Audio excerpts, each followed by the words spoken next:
दोस्तों, स्वागत है आपका डीप स्टोरी टेलर्स चैनल पर। यहाँ हम आपके लिए लेकर आते हैं डरावनी सेन पैदा करने वाली और असली घटनाओं से जुड़ी कहानियाँ। आज की कहानी भी बिल्कुल ऐसी ही है।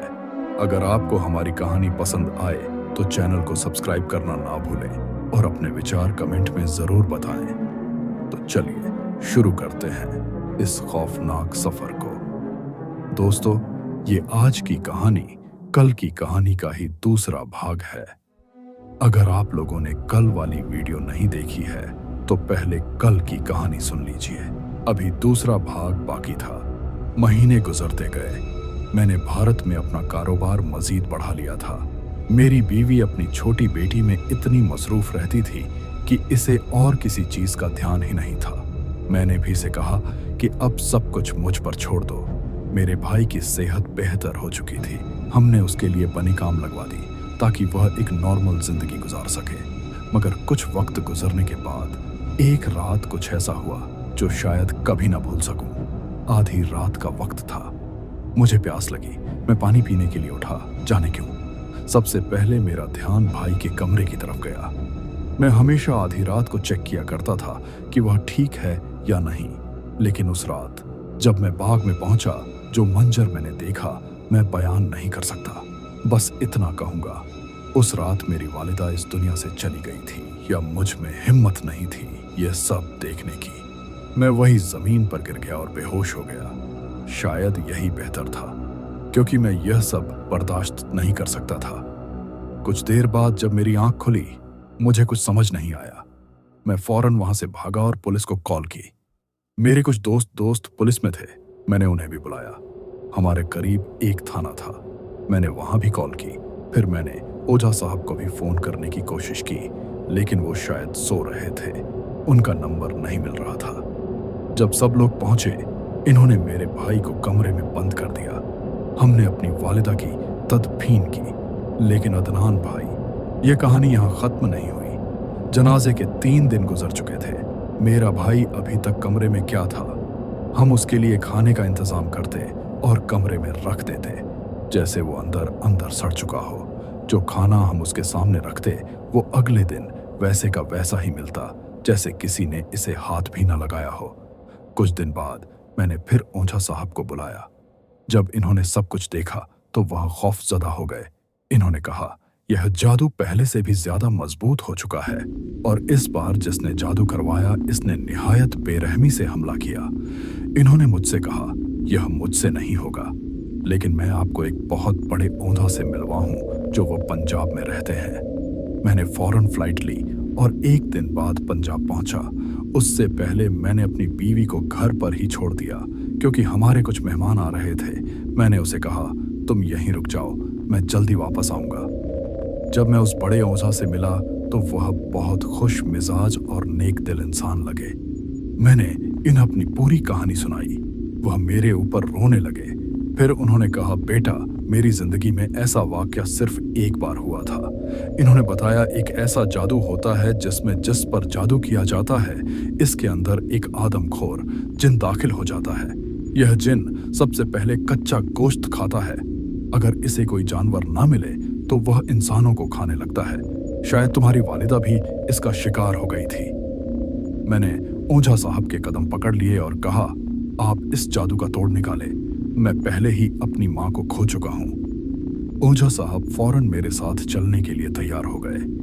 मैंने देहरादून की फ्लाइट ली और वापस घर पहुंचे। जब मैं घर के करीब पहुंचा तो मुझे अपनी बेटी के जोर जोर से रोने की आवाज सुनाई थी, लेकिन मेरी बीवी की कोई आवाज नहीं आ रही थी। घर में एक खौफनाक खामोशी थी। लेकिन जो सबसे ज्यादा डरनी चीज थी, बाहर मौसम सख्त गर्म था, मगर घर के अंदर जैसे बर्फ भारी हो रही हो। इतनी शदीद ठंड की जनवरी के महीने में भी देहरादून में नहीं होती। मैंने फौरन घर के अंदर कदम रखा और अपनी बेटी के पास भागा। वह चादर में लिपटी रो रही थी, बहुत जोर जोर से। और जब मैंने अपने बराबर नजर डाली तो जो मैंने देखा वो नाकाबिले यकीन था। मेरी बीवी का भी वही हाल था। मेरी बीवी भी मर चुकी थी। उसके जिस्म की बू भी फैल चुकी थी। यह सब देखकर मैं जोर से चीख पड़ा और भागकर अपनी बीवी के पास जाकर उसे लिपट गया। मेरे कपड़े पूरे खून में लथपथ हो चुके थे। मैं उसे संभालता रहा। तसव्वुर करें, जिसके साथ आपने अपनी आधी जिंदगी गुजारी और फिर ऐसा वक्त आया कि वह फौत हो चुकी हो। मेरा दिल टूट चुका था। मैं फूट फूट कर रोता रहा। मैं रोता हुआ ऊंझा के पास पहुंचा। पचा मैंने इन्हें सब कुछ बताया, लेकिन वह मुझसे भी ज्यादा रो रहे थे। मैंने जब अपने भाई को देखने की कोशिश की, वह कहीं नहीं मिला। इससे ज्यादा मेरी बताने की हिम्मत नहीं है। यह स्टोरी बस यहीं पर खत्म करूंगा। मेरे भाई, आपसे बहुत हमदर्दी है। भगवान आपकी बीवी की और आपकी वालिदा के दर्जा बुलंद फरमाए और उन्हें जन्नतुल फिरदौस में आला मुकाम अता फरमाए, और भगवान आपको सब्र दे। बढ़ते हैं एक और स्टोरी की तरफ। अस्सलाम वालेकुम। अदान भाई, कैसे हैं आप? उम्मीद है आप खैरियत से होंगे। मेरा नाम हीरा है और मेरा ताल्लुक भोपाल से है। मैं आपसे अपनी कहानी शेयर करना चाहती हूँ। अगर अच्छी लगे तो इसे अपने चैनल पर ज़रूर शेयर करिएगा। यह तकरीबन की बात है। उस वक्त हमारी उम्र 14 से 15 साल थी। गर्मियों की छुट्टियां थीं और हम सब कज़न अपने निहाल रहने गए थे। नवरात्रि के दिन थे, तो एक दिन सहरी से पहले हम सब कजन्स इकट्ठे बैठे हुए थे। हंसी मजाक जो नॉर्मल होता है, हम सब एक दूसरे से कर रहे थे कि अचानक मेरी एक कजन की तबीयत खराब होने लगी और वह देखते ही देखते बेहोश हो गई और उसकी हालत ऐसी थी कि हाथ पांव जैसे मुड़ गए। हमने अपने वालिदैन को बताया और उसे होश में लाने की कोशिश करने लगे। उसकी हालत ऐसी थी कि उसी की माँ, जो मेरी मामी है, रोना शुरू कर दिया कि न जाने मेरी बेटी को क्या हो गया। हमने काफी कोशिश की उसे होश में लाने की, मगर काफी कोशिश के बावजूद वह होश में नहीं आई।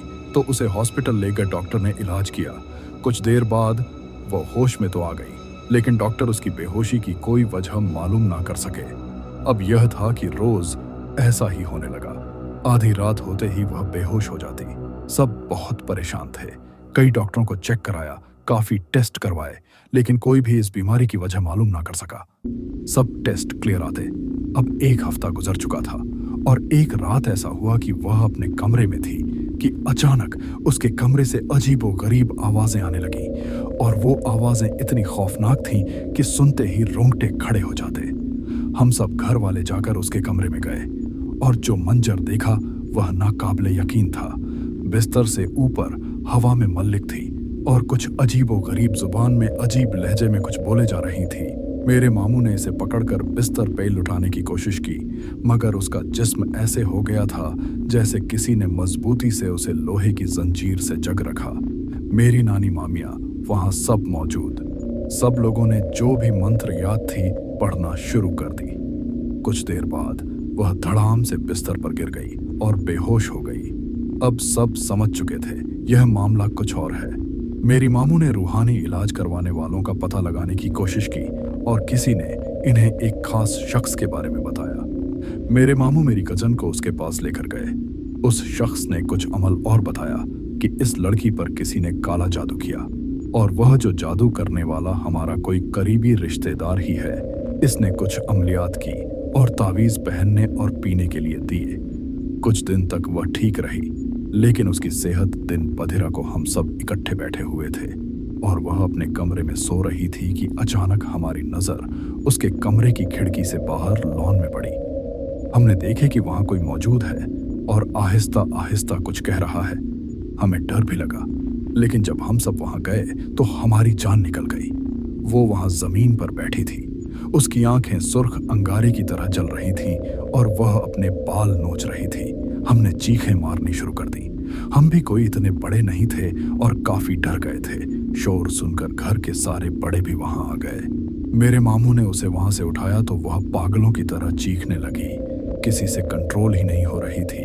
मेरे मामू ने इसे पकड़कर कुर्सी पर बांध दिया, मगर वह अब भी पागलों की तरह चीख रही थी। उसकी आवाज इतनी भयानक थी जैसे बहुत सारे जानवर एक साथ शोर मचा रहे हैं। रात के उस पहर ऐसा खौफनाक माहौल था कि हम भी जानते हैं कि हमारी क्या हालत थी। मेरे मामू ने फौरन उन लोगों को कॉल की जो उसका इलाज कर रहे थे। वह कुछ देर में हमारे घर पहुंच गए। इन्होंने कुछ अमल किए और बताया कि इस लड़की के बालों पर जादू किया गया। इन्होंने इस रिश्तेदार का नाम भी बता दिया जिसने यह सब किया था। फिर इन्होंने उस जिन्न की हाजिरी करवाई तो मालूम हुआ कि वह औरत मेरे मामू के साथ रिश्ता चाहती थी, लेकिन मेरे मामू ने इसे रिश्ते से इनकार कर दिया था, जिसके बदले में उस औरत ने उस पर काला जादू करवा दिया। खैर, हम उस वक्त इतने बड़े नहीं थे, इसीलिए हमें उन मामलात से दूर रखा गया। काफी अरसा इसका इलाज चलता रहा। इस दौरान घर में कई पुशरवाकत भी पेश आए और तकरीबन 3-4 माह के अरसे में वह मुकम्मल तौर पर ठीक हो गई। शुक्र अल्हम्दुलिल्लाह। तो ये मेरी स्टोरी थी। उम्मीद करती हूँ कि लाजमी शेयर करेंगे। बढ़ते हैं एक और स्टोरी की तरफ। मेरा नाम हम्माद हुसैन है। मैं दिल्ली में रहता हूँ और पिछले 6-7 माह से आपकी कहानियां सुन रहा हूँ। माशाल्लाह, आपकी आवाज बहुत प्यारी है और कहानी सुनाने का अंदाज भी बहुत अच्छा है। आज मैं पके साथ एक कहानी शेयर करना चाहता हूँ। यह वाकया एक बुजुर्ग ने सुनाया जो दिल्ली में बल्दिया में काम करते हैं और असल में भारत के शहर और काड़ा के रहने वाले हैं। इनका कहना यह है कि वाकया तकरीबन 40 साल पुराना है। भारत के इलाके आरिफ वाला और साहिवाल के दरमियान दिलों वाला स्टाफ के करीब पेश आया था। यह वाकया एक जमींदार के खानदान का है जिसके पास तकरीबन 50 से 60 मुरब्बा जमीन थी। 1990 के आसपास जब नए ट्रैक्टर्स आए थे, जमींदार ने एक नया ट्रैक्टर खरीदा और अपने 4 बेटों के साथ जमीन पर हल चलाने का मंसूबा बनाया। उसने अपने सबसे छोटे बेटे को सुबह सवेरे ट्रैक्टर ले जाने और हल चलाने की हिदायत दी। फजर के वक्त जब वह बेटा अपनी हवेली से दूध लेने जा रहा था तो उसे पीछे से एक अजीब आवाज सुनाई दी।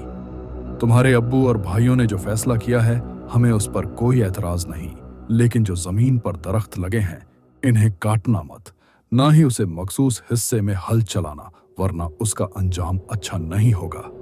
लड़के ने फौरन पीछे मुड़कर देखा, लेकिन वहां कोई नहीं था। वह खौफजदा होकर घर आया और अपने वालिद को यह बात बताई। वालिद ने उसे तसल्ली दी और कहा, यह महज इसका वहम है। कुछ वक्त बाद दिन निकल आया तो वालिद ने बेटे को दोबारा हिदायत दी कि सारी जमीन पर हल चलाना है और दरख्त भी काट देने। बेटे ने वालिद की बात मान ली और पूरे खेत में हल चला दिया। हालांकि वो दरख्त भी काट दी जिसके बारे में उसे मना किया गया था। उस दिन तो सब कुछ ठीक रहा, मगर अगली सुबह जब वही बेटा दूध लेने के लिए निकला तो इसे हवेली में एक दिल दिला देने वाला मंजर देखा। हवेली में मौजूद तमाम जानवर, गाय, भैंसे, बकरियां, मुर्गियां मरे पड़े थे। कुछ जानवर दरख्त के पास उल्टे लटके हुए थे, कुछ की गर्दन मुड़ गई थी, कुछ की टांगें कटी हुई थीं और कुछ के जिस्म टुकड़ों में बटे हुए थे। लड़का फौरन घर वापस भागा और अपने वालिद को बुला लाया। वालिद और तमाम भाइयों ने यह खौफनाक मंजर देखा तो उनके होश उड़ गए। वालिद उस सदमे में बेहोश हो गया और जब होश में आया तो फौरन एक आलमदन को बुलाया गया। ओझा साहब ने आकर मामला सुना और कुछ पढ़ाई करने के बाद इन मखलूक से बात करने की कोशिश की। वो मखलूक जो मुमकिन तौर पर भूत प्रेत थे, आलिम साहब से मुखातिब होकर बोले, हमने इससे पहले ही कहा था कि हमारी जगह पर हल ना चलाएं और दरख्त ना काटे, लेकिन इन्होंने हमारी बात नहीं मानी। हमने इन्हें कभी नुकसान नहीं पहुंचाया था, मगर जब इन्होंने हमारा घर तबाह किया तो हमने बदले में इनके जानवरों को खत्म कर दिया। खानदान ने अपनी गलती का तफ किया और आलम साहब के जरिए उन मखलूक से माफी मांगी। भूत प्रेत ने कहा, हम तुम्हें माफ कर देते हैं, लेकिन एक शर्त पर दोबारा हमारी जगह पर कदम ना रखना, ना हल चलाना, ना दरख्त काटना। अगर तुमने दोबारा ऐसा किया तो अंजाम उससे भी ज्यादा खौफनाक होगा। सुनकर जिम्मेदार और इसके बेटों ने वादा किया कि आइंदा वह इस जगह को छोड़ देंगे और वहां कोई खेती बाड़ी नहीं करेंगे। दोस्तों, यह थी आज की डरावनी कहानी। अगर आपको कहानी पसंद आई हो तो चैनल डीप स्टोरी टेलर को सब्सक्राइब करना न भूलें। वीडियो को लाइक और कमेंट जरूर करें। मैं दिल से शुक्रगुजार हूं नरेश भाई का, जो चंडीगढ़ से हैं मिखिन, जिन्होंने हमारी वीडियो को सपोर्ट किया है। अगर आप भी चाहते हैं कि आपका नाम वीडियो में लिया जाए तो कमेंट बॉक्स में अपना नाम और जगह का नाम जरूर लिखें। अगली बार हम फिर मिलेंगे एक और खौफनाक किस्से के साथ। तब तक के लिए सुरक्षित रहिए और अंधेरे से सावधान रहिए।